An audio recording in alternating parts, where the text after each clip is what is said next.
Hello guys, welcome back to my channel soulful tarot 777.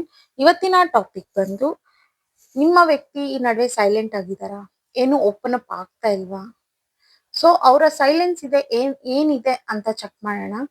Video start ಮಾಡೋಕ್ಕೂ ಮುಂಚೆ ಇನ್ನು ಯಾರೆಲ್ಲ ನನ್ನ ಚಾನಲ್ನ ಸಬ್ಸ್ಕ್ರೈಬ್ ಮಾಡ್ಕೊಳ್ದೆ ನೋಡ್ತಾ ಇದ್ದೀರಾ, ದಯವಿಟ್ಟು ಸಬ್ಸ್ಕ್ರೈಬ್ ಮಾಡ್ಕೊಂಡು ನೋಡಿ, ಹಾಗೆ ಲೈಕ್ ಮಾಡಿ, ಶೇರ್ ಮಾಡಿ, ಕಮೆಂಟ್ ಮಾಡಿ. ಕನ್ಫ್ಯೂಷನ್ಸ್ ಇದೆ, ಕ್ಲಾರಿಟಿ ಬೇಕು, ಪರ್ಸನಲ್ ರೀಡಿಂಗ್ಸ್ ಬೇಕು ಅಂತಂದ್ರೆ ಡಿಸ್ಕ್ರಿಪ್ಷನ್ ಬಾಕ್ಸ್ ಅಲ್ಲಿ ಹಾಗೂ ವಿಡಿಯೋ ಟೈಟಲ್ ಅಲ್ಲಿ ನಂಬರ್ನ ಮೆನ್ಷನ್ ಮಾಡಿರ್ತೀನಿ. ಆ ನಂಬರ್ಗೆ ನೀವು ವಾಟ್ಸ್ಆಪ್ ಅಥವಾ ಕಾಲ್ ಮಾಡಿ ರೀಡಿಂಗ್ಸ್ ನ ಬುಕ್ ಮಾಡ್ಕೊಳ್ಬಹುದು, ಅಲ್ಲಿ ಕ್ಲಾರಿಟಿನ ಪಡ್ಕೊಳ್ಬಹುದು. ಓಕೆನಾ, ಸ್ಟಾರ್ಟ್ ಮಾಡೋಣ.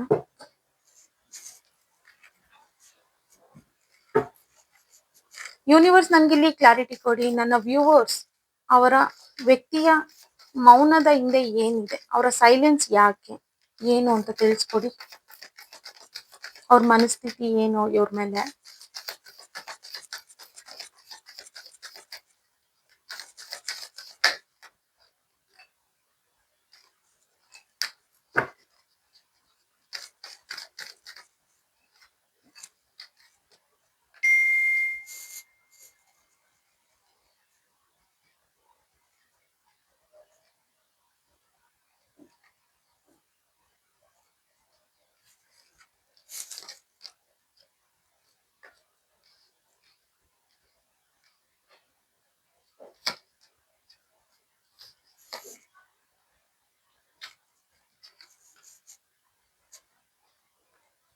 ಓಕೆ,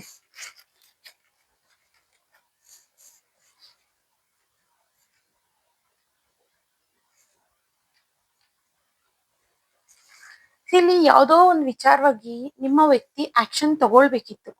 ಒಂದು ನಿಮ್ಮನ್ನ ಮದ್ವೆ ಮಾಡ್ಕೊಳ್ಳೋ ವಿಚಾರವಾಗಿರ್ಬೋದು, ಅಥವಾ ನಿಮ್ಮ ಜವಾಬ್ದಾರಿಗಳಲ್ಲಿ ಅವ್ರದ್ದು ಕೆಲವು ಪಾಲನ ತಗೊಳೋದ್ರಲ್ಲಿ ಇರ್ಬೋದಿತ್ತು, ಅಥವಾ ಏನೋ ಒಂದು ಮಾತು ಕೊಟ್ಟಿದ್ರು, ಇಷ್ಟಿಂದ ಒಳಗಡೆ ಮದ್ವೆ ಆಗ್ತೀನಿ, ಈ ತರ ಎಲ್ಲ ಕೆಲವು ಮಾತುಗಳನ್ನ ಕೊಟ್ಟಿದ್ರು, ಅದ್ರ ಬಗ್ಗೆ ಆಕ್ಷನ್ಸ್ ನ ತಗೊಳ್ಬೇಕಾಗಿತ್ತು. ಸೊ ಈಗ ಅವರು ಆಕ್ಷನ್ಸ್ ನ ತಗೊಂಡಿಲ್ಲ, ಆ ಪ್ರಾಮಿಸ್ ನ ಮುರಿದಿದ್ದಾರೆ. ಏನೋ ಒಂದು ಅವರ ಲೈಫ್ ಅಲ್ಲಿ ಏನೋ ಒಂದು ಚೇಂಜಸ್ ಅನ್ನೋದು ಬರ್ಬೇಕು. ಸೊ ಅದಕ್ಕಾಗಿ ವೆಯ್ಟ್ ಮಾಡ್ತಾ ಇದ್ದಾರೆ ಈ ವ್ಯಕ್ತಿ. ಖಂಡಿತ ಇವರು ಆಕ್ಷನ್ ಅನ್ನೋದನ್ನ ತಗೊಳ್ತಾರೆ, ಬಟ್ ನೀವು ಯಾವಾಗ, ಯಾಕೆ ಅನ್ನೋ ಒಂದು ಕ್ವೆಶನ್ಸ್ ಮಾಡ್ತಿರೋದ್ರಿಂದ ಈ ವ್ಯಕ್ತಿ ಎಲ್ಲೂ ಆನ್ಸರ್ ಮಾಡ್ತಾ ಇಲ್ಲ ನಿಮ್ಗೆ. ಅದು ಇವರಿಗೆ ಅವಮಾನ ಅನ್ನಿಸ್ತಿದೆ. ಬಿಕಾಸ್ ಇವರು ಪ್ರಾಮಿಸ್ ನ ಮಾಡಿದ್ರು, ಈಗ ಅದನ್ನ ಉಳ್ಸ್ಕೊಳಕ್ ಆಗ್ತಾ ಇಲ್ಲ ಅನ್ನೋದು ಅವರಿಗೆ ಅವಮಾನ ಅನ್ನಿಸ್ತಾ ಇದೆ. ಓಕೆನಾ, ವ್ಯಕ್ತಿ ಜೆನ್ಯೂನ್ ಇದ್ದಾರೆ, ಜಗ್ಲಿಂಗ್ ಅನ್ನೋದನ್ನ ಫೇಸ್ ಮಾಡ್ತಾ ಇದ್ದಾರೆ. ಈಗ ಏನ್ ಮಾಡ್ಬೇಕು, ಏನೋ ಈ ಒಂದು ಪ್ಲಾನ್ ಮಾಡಿದ್ರು, ಇಷ್ಟು ದಿನದಲ್ಲಿ ಇದಾಗುತ್ತೆ, ಆಗ ಈ ತರ ಒಂದು ಆಕ್ಷನ್ ತಗೊಳ್ಬಹುದು. ನಿಮಗೂ ಎಕ್ಸ್ಪ್ಲೈನ್ ಮಾಡಿದ್ದಾರೆ ಕ್ಲಿಯರ್ ಆಗಿ.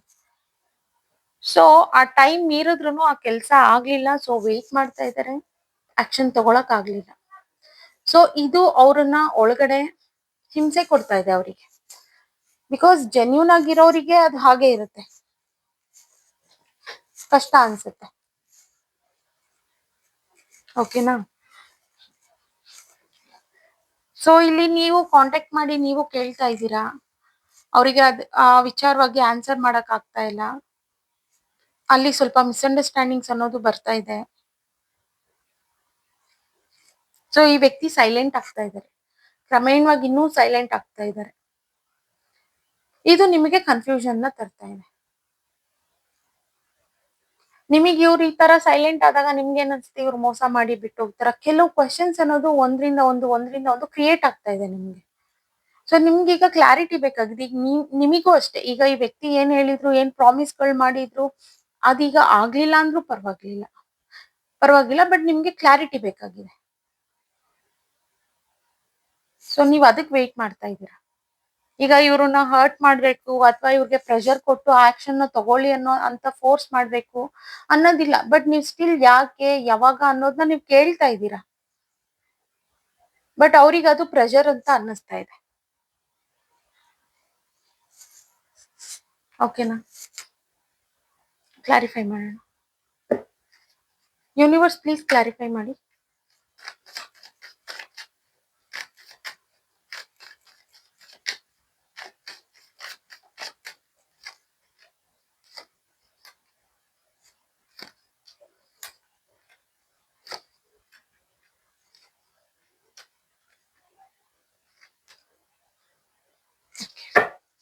ಸಿ ಅವ್ರದೇ ತಪ್ಪು ಅನ್ನೋದು ಗೊತ್ತಿದೆ. ತಪ್ಪು ಅನ್ನೋದು ಸಿನ್ಸ್ ಇಲ್ಲಿ ಹೇಳಿರೋ ಮಾತನ್ನ ನಡ್ಸ್ಕೊಳಕ್ ಆಗ್ತಾ ಇಲ್ಲ ಅಂತ. ಇಲ್ಲಿ ನೋಡೋದಾದ್ರೆ ಕಾಮನ್ ಆಗಿ ಇಲ್ಲಿ ಮ್ಯಾರೇಜ್ ವಿಚಾರನೇ ಬಂದಿದೆ ಇಲ್ಲಿ.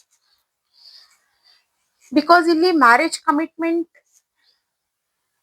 ಬಗ್ಗೆನೇ ಇವ್ರು ಆಕ್ಷನ್ ತಗೊಳ್ತೀನಿ ಅಂತ ಹೇಳಿದ್ದು. ಬಿಕಾಸ್ ಯಾಕಂದ್ರೆ ನೀವು ಮುಂಚೆ ಕ್ಲಾರಿಟಿ ತಗೊಂಡೇ ಇವರ ಲೈಫ್ ಅಲ್ಲಿ ನೀವು ಬಂದಿದ್ದೀರಾ. ಇದು ಎಂಡ್ ಆಗೋದು ನಿಮಿಗೂ ಇಷ್ಟ ಇಲ್ಲ, ಅವರಿಗೂ ಇಷ್ಟ ಇಲ್ಲ. ಬಟ್ ಇನ್ ಬಿಟ್ವೀನ್ ಹೋಗ್ತಾ ಹೋಗ್ತಾ ಈ ವ್ಯಕ್ತಿ ಹಣೆ ಬರದಲ್ಲಿದ್ರೆ ನೋಡೋಣ, ಹೇಗ್ ತಗೊಂಡೋಗುತ್ತೋ ನೋಡೋಣ, ಈ ತರ ಮಾತುಗಳು ಮಾತಾಡಿದಾಗ ನಿಮಿಗೂ ಮೈಂಡ್ ಏನು ಓಡ್ತಿರ್ಲಿಲ್ಲ. ನಿಮ್ಗೂ ಆಗ ಹರ್ಟ್ ಆಗ್ತಾ ಇತ್ತು. ಬಿಕಾಸ್ ಒಂದು ಎಕ್ಸ್ಪೆಕ್ಟೇಷನ್ಸ್ ಇರುತ್ತೆ. ಅವ್ರು ಹೇಳಿರೋ ಪ್ರಕಾರನೇ ಅವ್ರು ಹೇಳೋ ಟೈಮ್ ಬರೋವರ್ಗುನು ನಿಮ್ಮ ಎಕ್ಸ್ಪೆಕ್ಟೇಷನ್ಸ್ ಹಾಗೆ ಇತ್ತು. ಬಟ್ ಇದು ಮೀರಿದ ಮೇಲೂ ಇವ್ರು ತಗೊಂಡ್ಲಿಲ್ಲ ಅಂತಂದಾಗ ನೀವು ಸ್ವಲ್ಪ ಡಿಸಪಾಯಿಂಟ್ ಆದ್ರಿ. ಅದು ಇವರಿಗೂ ಡಿಸಪಾಯಿಂಟ್ ಮಾಡಿದೆ ಈಗ. ಬಿಕಾಸ್ ಅವ್ರು ಹೇಳ್ದಂಗೆ ತಗೊಳಕ್ ಆಗ್ಲಿಲ್ವಲ್ಲ ಅನ್ನೋದು ಇವ್ರಿಗಿದೆ, ಫೀಲ್ ಇದೆ ಅದು. ಸೊ ಹಾಗಾಗಿ ಈಗ ಈ ವ್ಯಕ್ತಿ ಸೈಲೆನ್ಸ್ ಆಗಿದ್ದಾರೆ. ಬಟ್ ಖಂಡಿತ ಇದು ಮ್ಯಾರೇಜ್ ಅಲ್ಲಿ ಎಂಡ್ ಆಗೋ ಚಾನ್ಸಸ್ ಇದೆ, ನ್ಯೂ ಬಿಗಿನಿಂಗ್ ಇದೆ. ಅಂಡ್ ನೀವೀಗ ಏನು ಪ್ರಾಬ್ಲಮ್ಸ್ ನ ಫೇಸ್ ಮಾಡ್ತಾ ಇದ್ದೀರಲ್ಲ, ವೀಲ್ ಆಫ್ ಫಾರ್ಚೂನ್ ಬಂದಿದೆ ಅಂದ್ರೆ ಇನ್ ಫ್ಯೂಚರ್ ಅದು ತುಂಬಾನೇ ಚೆನ್ನಾಗಿರುತ್ತೆ. ನೆಕ್ಸ್ಟ್ ಸ್ಟೆಪ್ ಬಂದು ತುಂಬಾನೇ ಚೆನ್ನಾಗಿರುತ್ತೆ. ಓಕೆನಾ? ಸೊ ಇಲ್ಲಿ ಟ್ರಾವೆಲಿಂಗ್ ಅಥವಾ ನಿಮ್ಮ ವ್ಯಕ್ತಿ ಲಾಂಗ್ ಡಿಸ್ಟೆನ್ಸ್ ಅಲ್ಲಿ ಇದ್ರಿ, ನೀವಿಬ್ರುನು ಅವ್ರು ಟ್ರಾವೆಲ್ ಮಾಡ್ಕೊಂಡ್ ಬರ್ತೀನಿ ಅಂತ ಹೇಳಿದ್ರು, ಬರ್ಲಿಲ್ಲ, ಮೀಟ್ ಮಾಡ್ತೀನಿ ಅಂತ ಹೇಳಿದ್ರು, ಮಾಡ್ಲಿಲ್ಲ. ಸೊ ಇದು ಒಂದು ಸ್ವಲ್ಪ ಇದು ಸಹ ಒಂದು ಸೈಲೆನ್ಸ್ಗೆ ಕಾರಣ ಅನ್ನೋದು ಕಾಣ್ತಾ ಇದೆ. ಖಂಡಿತ ಈ ವ್ಯಕ್ತಿ ಬರ್ತಾರೆ, ಲಾಂಗ್ ಡಿಸ್ಟೆನ್ಸ್ ಅಲ್ಲಿ ಇದ್ರು ನಿಮ್ಮನ್ನ ಮೀಟ್ ಮಾಡ್ತಾರೆ, ಟ್ರಾವೆಲ್ ಮಾಡ್ತಾರೆ ಅನ್ನೋದನ್ನು ಸಹ ಹೇಳ್ತಾ ಇದೆ ಇಲ್ಲಿ. ಓಕೆನಾ? ಸ್ವಲ್ಪ ನೀವು ಪೇಷನ್ಸ್ ಇಂದ ವೇಟ್ ಮಾಡ್ಬೇಕು ಅಷ್ಟೇ. ಅಂಡ್ ಜಾಸ್ತಿ ಕ್ವಶನ್ಸ್ ನ ಮಾಡೋದಕ್ಕೆ ಹೋಗ್ಬೇಡಿ.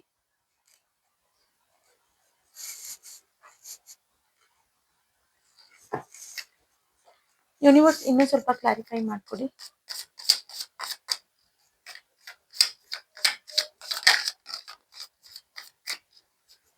ಬಿಕಾಸ್ ನಿಮ್ಗೆ ಕ್ಲಾರಿಟಿ ಒಂದೇ ಬೇಕಾಗಿರೋದು. ನಿಮ್ಗೆ ಕ್ಲಾರಿಟಿ ಇದ್ರೆ ನೀವ್ ಏನ್ ಬೇಕಾದ್ರೂ ಮಾಡ್ಬೋದು. ವಿತೌಟ್ ಕ್ಲಾರಿಟಿ ನೀವ್ ಏನೂ ಮಾಡಕ್ ಆಗ್ತಾ ಇಲ್ಲ. ನಿಮ್ಗೆ ಇಲ್ಲಿ ಹೆಲ್ಪ್ಲೆಸ್ ಫೀಲ್ ಮಾಡ್ಕೊಳ್ತಾ ಇದ್ದೀರಾ ನೀವು.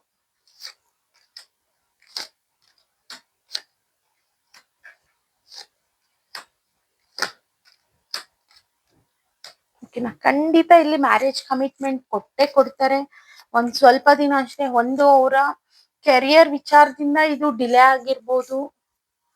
ಅಂಡ್ ಆ ವ್ಯಕ್ತಿ ಕೆರಿಯರ್ ವಿಚಾರವಾಗಿ ಒಂದ್ ಸ್ಟೆಪ್ ತಗೊಂಡಿರೋದ್ರಿಂದ ದೂರದಲ್ಲಿ ಇದ್ರು ಅವ್ರು ಬಂದ್ ನಿಮ್ಮನ್ನ ಮೀಟ್ ಮಾಡಕ್ ಆಗ್ಲಿಲ್ಲ ಅನ್ನೋದು ಕಾಣ್ತಾ ಇದೆ.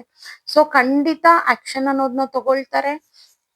ನಿಮಗ್ ನೀವು ಸೆಲ್ಫ್ ಮೋಟಿವೇಟ್ ಮಾಡ್ಕೊಂಡು ಪಾಸಿಟಿವ್ ಮೈಂಡ್ ಸೆಟ್ ನ ಇಟ್ಕೊಂಡು ನಿಮ್ಮ ಕೆಲಸ ಏನಿದೆ ಅದ್ರ ಕಡೆ ಅಷ್ಟೇ ನೀವು ಫೋಕಸ್ ನ ಮಾಡ್ತಾ ಇರಿ. ಅನ್ನೆಸೆಸರಿ ನೀವು ಫ್ರೀ ಆಗಿ ಇಟ್ಕೊಂಡು ಇದ್ರ ಬಗ್ಗೆ ಯೋಚನೆ ಮಾಡ್ತಾ ಇದ್ದಷ್ಟು ನೆಗೆಟಿವ್ ಥಾಟ್ಸೇ ಬರುತ್ತೆ. ಓಕೆನಾ? ಮ್ಯಾರೇಜ್ ಕಮಿಟ್ಮೆಂಟ್ ಅನ್ನೋದು ಕನ್ಫರ್ಮ್ ಆಗಿ ಬರ್ತಾ ಇದೆ ಇಲ್ಲಿ.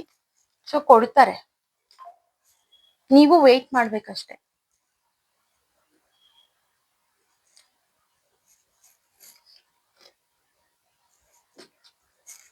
ಬಿಕಾಸ್ ಅವರಿಗೂ ಬೇಕಾಗಿದೆ ಈ ವಿಚಾರವಾಗಿ, ಅವರಿಗೂ ಹರ್ಟ್ ಆಗ್ತಾ ಇದೆ. ಬಿಕಾಸ್ ನಾನು ಹೇಳಿರೋ ಪ್ರಕಾರ ಏನು ನಡ್ಸ್ಕೊಳಕ್ ಆಗ್ತಾ ಇಲ್ಲ ಅನ್ನೋದು. ಓಕೆನಾ? ಆಯ್ತು, ಅವರಿಗೆ ಈಸಿಯಾಗಿ ಇಲ್ಲಿ ಕೆಲ್ಸಾನು ಮಾಡಕ್ ಆಗ್ತಾ ಇಲ್ಲ. ಈ ಟೈಮ್ ಮೀರೋಗಿದೆ, ಆಗ್ಬೇಕು, ಹಾಗಕ್ಕೂ ಆಗ್ತಾ ಇಲ್ಲ ಅನ್ನೋ ಒಂದು ಥಾಟ್ಸ್ ಇಂದ. ಓಕೆನಾ? ಯೂನಿವರ್ಸ್ ನಂಗಿಲ್ಲಿ ಓವರ್ ಆಲ್ ಈ ರೀಡಿಂಗ್ ಮೇಲೆ ಗೈಡೆನ್ಸ್ ನ ಕೊಡಿ.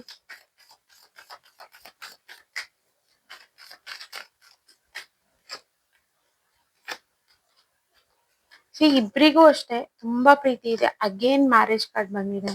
ಒಂದು ಫ್ಯಾಮಿಲಿ ಜವಾಬ್ದಾರಿ ಇದೆ ಅವರಿಗೂನು. ಸೊ ಅನ್ನೆಸೆಸರಿ ನೀವು ಟೆನ್ಷನ್ ಮಾಡ್ಕೊಳ್ಳೋದು ಬೇಡ. ಓಕೆನಾ?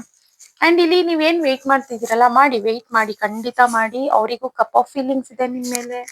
ನೀವ್ ಎಷ್ಟು ಇಷ್ಟ ಪಡ್ತಿರಲ್ಲ ಅವರು ಅಷ್ಟೇ ಇಷ್ಟ ಪಡ್ತಾರೆ ನಿಮ್ಮನ್ನ. ಪ್ರೋಗ್ರೆಸ್ ಅನ್ನೋದು ಖಂಡಿತ ಬರ್ತಾ ಇದೆ ಇಲ್ಲಿ. ಮ್ಯಾರೇಜ್ ಅಂಡ್ ಅವರ ಫೀಲಿಂಗ್ಸ್ ನ ಅವರು ಎಕ್ಸ್ಪ್ರೆಸ್ ಮಾಡ್ಕೊಳ್ತಾರೆ. ಇದು ಮ್ಯಾರೇಜ್ ಅಲ್ಲಿ ಹ್ಯಾಪಿಯಾಗಿ ಎಂಡ್ ಆಗುತ್ತೆ ಅನ್ನೋದು ಕಾಣ್ತಾ ಇದೆ ಇಲ್ಲಿ. ಓಕೆನಾ? ಇನ್ ಬಿಟ್ವೀನ್ ನಾರ್ಮಲ್ ಅದು ಜಗಳ ಅನ್ನೋದು ಇದ್ದೇ ಇರುತ್ತೆ. ಬಟ್ ಅದನ್ನ ನೀವು ಕೂಲ್ ಆಗಿ ತಗೊಂಡ್ರೆ ಮುಗ್ದೇ ಹೋಯ್ತು, ಏನು ಪ್ರಾಬ್ಲಮ್ ಇಲ್ಲ ಇಲ್ಲಿ. ಓಕೆನಾ? ಈವನ್ ಅವ್ರು ಎಕ್ಸ್ಪ್ರೆಸ್ ಮಾಡಿದಾಗ ನೀವು ಎಕ್ಸ್ಪ್ರೆಸ್ ಮಾಡಿ. ಅಂಡ್ ಮ್ಯಾರೇಜ್ ಕಮಿಟ್ಮೆಂಟ್ ಬರ್ತಾ ಇದೆ. ಫ್ಯಾಮಿಲಿ ಒಪ್ಕೊಂಡ್ ಮಾಡೋ ಚಾನ್ಸಸ್ ಇದೆ, ಅಥವಾ ಆಲ್ರೆಡಿ ಫ್ಯಾಮಿಲಿ ಎಲ್ಲ ಒಪ್ಕೊಂಡಿದ್ರು ಅವರಿಗೆ ಅದ್ರ ಬಗ್ಗೆ ಹೇಳಕ್ ಆಗ್ದಿಲ್ದಾಗ ಅವರು ಸೈಲೆಂಟ್ ಆಗಿರ್ಬೋದು. ಸೊ ಎಲ್ಲ ಒಂದು ಪಾಸಿಟಿವ್ ಚೇಂಜಸ್ ಅನ್ನೋದು ಬರ್ತಾ ಇದೆ. ಓಕೆನಾ? ಇಷ್ಟೇ ಗೈಸ್ ನಿಮ್ಮ ವ್ಯಕ್ತಿಯ ಸೈಲೆನ್ಸ್ ಇಂದ ಇರೋದು. Okay, thank you guys. ಇವತ್ತಿನ ರೀಡಿಂಗ್ ಇಷ್ಟೇ. ಇನ್ನು ಯಾರೆಲ್ಲ ನನ್ನ ಚಾನಲ್ನ ಸಬ್ಸ್ಕ್ರೈಬ್ ಮಾಡ್ಕೊಳ್ದೆ ನೋಡ್ತಾ ಇದ್ದೀರಾ, ದಯವಿಟ್ಟು ಸಬ್ಸ್ಕ್ರೈಬ್ ಮಾಡ್ಕೊಂಡು ನೋಡಿ. ಹಾಗೆ ಲೈಕ್ ಮಾಡಿ, ಶೇರ್ ಮಾಡಿ, ಕಮೆಂಟ್ ಮಾಡಿ. ಕನ್ಫ್ಯೂಷನ್ಸ್ ಇದೆ, ಕ್ಲಾರಿಟಿ ಬೇಕು, ಪರ್ಸನಲ್ ರೀಡಿಂಗ್ಸ್ ಬೇಕು ಅಂತಂದ್ರೆ ಡಿಸ್ಕ್ರಿಪ್ಷನ್ ಬಾಕ್ಸ್ ಅಲ್ಲಿ ಹಾಗೂ ವಿಡಿಯೋ ಟೈಟಲ್ ಅಲ್ಲಿ ನಂಬರ್ನ ಮೆನ್ಷನ್ ಮಾಡಿರ್ತೀನಿ. ಆ ನಂಬರ್ಗೆ ನೀವು ವಾಟ್ಸ್ಆಪ್ ಅಥವಾ ಕಾಲ್ ಮಾಡಿ ರೀಡಿಂಗ್ಸ್ ನ ಬುಕ್ ಮಾಡ್ಕೊಳ್ಬಹುದು. ಅಲ್ಲಿ ಕ್ಲಾರಿಟಿನ ಪಡ್ಕೊಳ್ಬಹುದು. ಅಂಡ್ ಇದು ಜನರಲ್ ರೀಡಿಂಗ್ ಆಗಿರುತ್ತೆ. ರೆಸಿನೇಟ್ ಆದ್ರೆ ಮಾತ್ರ ತಗೊಳ್ಳಿ, ಇಲ್ಲಾಂದ್ರೆ ಬಿಟ್ಬಿಡಿ. ಫೋರ್ಸ್ಫುಲಿ ನಿಮ್ಮನ್ನ ನೀವು ಈ ರೀಡಿಂಗ್ ಗೆ ಫಿಟ್ ಮಾಡ್ಕೊಂಡು ನೋಡ್ಬಿಡಿ. ಓಕೆನಾ? Thank you. ಬೈ.